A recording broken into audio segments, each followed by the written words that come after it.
I'm a Black woman in technology. From day one, no one ever believed that I was the leader. When I was sitting in a room, I don't know how many times people assumed I was the executive assistant, or the receptionist, or whatever. I think the most pivotal thing for me is even when I had become a senior leader, a managing director, I still had a situation in which the leader that I worked for bullied me.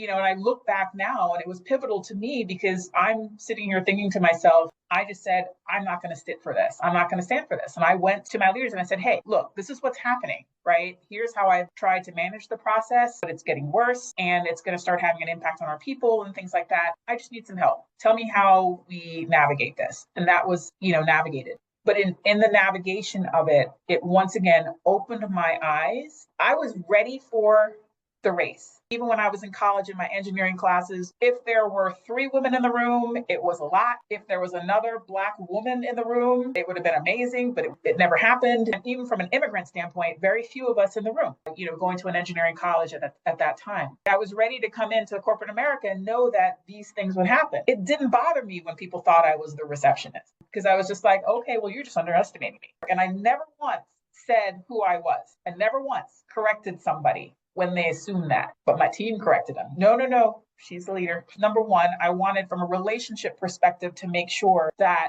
if I corrected them, there's a negativity to that relationship that can start. Whereas if somebody else does it, it's a little bit easier. But number two, the same thing. All right, I see who you are. Now I'm going to bring it.